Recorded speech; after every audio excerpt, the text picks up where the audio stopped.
হলো গুরু। এই আসর যতক্ষণ আছে এই গুরু দায়িত্বটা তাকে দিয়ে সবাই আমরা তার শিষ্য বাবা। গুরু দরবারটা শিক্ষাশালা না?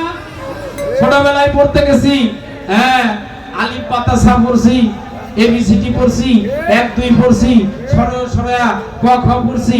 ওইটারে বলা হয়তো শিক্ষাশালা, পাঠশালা। প্রাথমিক শিক্ষা যেখান থেকে হয়, তারপরে আমরা প্রাইমারিতে ভর্তি হয়েছি, কি তাই না? গুরু হতে একটা দরবার, গুরু একটা শিক্ষাশালা, পাঠশালা। তাই আমরা সকলে আসছি আমার দয়ালের পাঠশালায় শিক্ষা লাভ করার জন্য। আমায় আমি চিনিতে গুরু তোমার পাঠশালায়, আমার দয়াল চাঁদে পাঠশালায়, আমায় আমি চিনিতে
বাবা, দয়ালের কাছে কিছু না চাইলে একেবারে পাওয়া যাইতো না, না কাললে মায়ে দুধও দেয় না,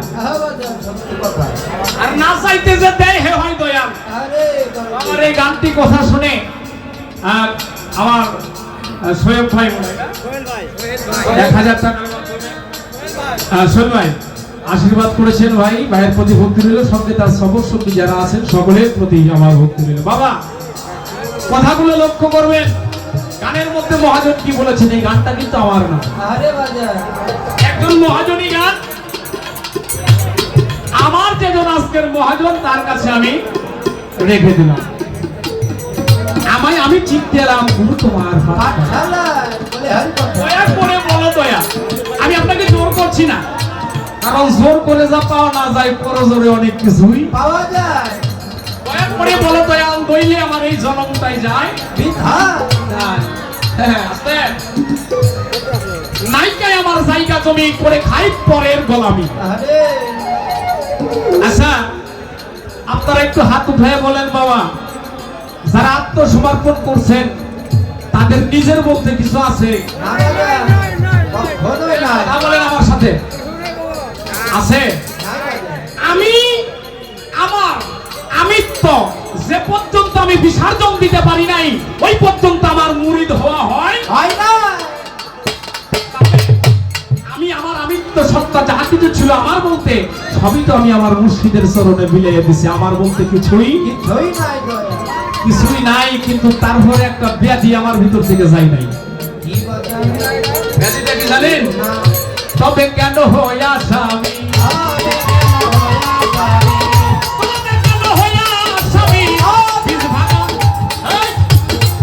খেয়াল করো, মহাজন বলেছেন তবে কেন হইয়া স্বামী এই বীজ ভাঙা খুনের মামলায়। লক্ষ্য করতে হইব, কুরবানি দিতে হইলে যে গরু বা খাসি আপনি কুরবানি দিবেন, এই শরীয়তের দলিলের কথা বলছি, ওইটার খুব থাকলে হবে?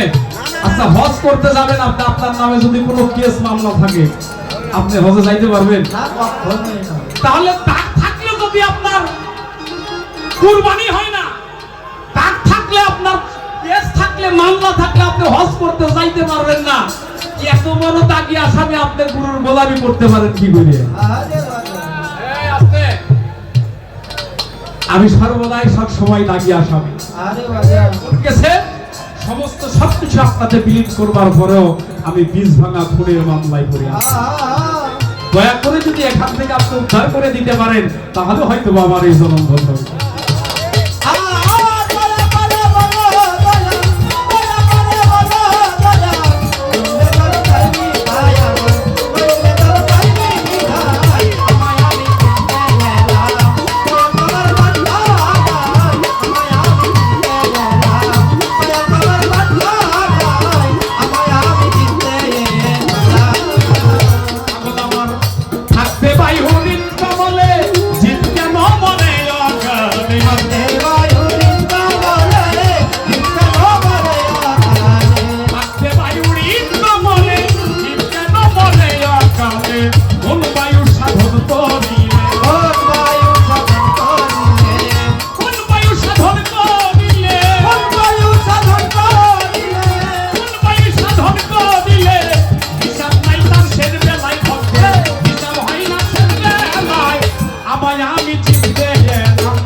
বিরক্ত হয়ে গেছে, হ্যাঁ? মৌখিক কোন কথা যাবো না, এই গানের মধ্যে যা আছে এটাই আমার দয়ালের কাছে চাও। আমি বাহিরে কথা রাখবো না, গানের মধ্যে বললে এই রাখবো তাহলে থাকবো। থাকতে বায়ু হৃদ কমলে জীব কেন মরে, কথাগুলো বোঝা যায়? আমি আবার ফরিদপুরিয়া মানুষ বাবা, কথা বুঝেন? বাবা বুঝেন জানি।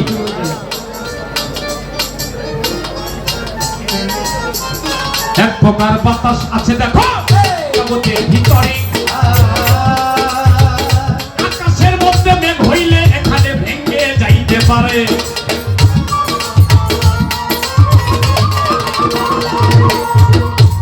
বাতাস না আছে আছে কি? আকাশের মধ্যে যখন মেঘ হয়, ঘূর্ণিঝড় হয়, বাতাস হয়, যদি এখন দয়া করে আসে তাহলে এই প্যান্ডেলও থাকবো না, কিছুই থাকবো না। এটা বাতাস না? আছে বাতাস, হ্যাঁ বাতাস। তাহলে এই বাতাস আসলে এগুলো কিছুই থাকবে না। ঘূর্ণিঝড়। আমি যেদিন দয়ালের কাছে গেলাম, ওরে আমার মন সর্বপ্রথম বাক্য দিয়েছিল আমার দয়াল মহাজন।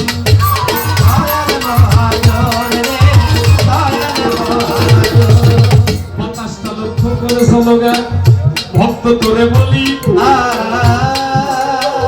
কোন বাতাস লক্ষ্য করে চলবো, কোনটাই আমি ধরি। খেয়াল করো খেয়াল করো খেয়াল করো, ভক্ত বাজাইয়ে না বাবা, একটু খেয়াল করো। জীবনে হলো নাই মিয়া। আপে যেদিন মুড়ি দইছি দয়ালে কইছে বাবা তোমার বাতাসটা লক্ষ্য করে চলো, খেয়াল করে চলো, কইছে না? আবার কালুসা বলছে নিরিক বন্ধরে তুই নয়নে ভুইল না মন তারাই। তাহলে বাতাস লক্ষ্য করুন, এটা কোন বাতাস? যে বাতাস আসলে ঝড় হয় ভাঙ্গা যায়, এই যে না আলাদা কিছু জানার দরকার আছে কিনা?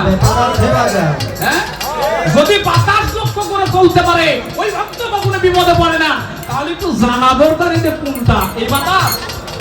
তাই না যে গাড়িতে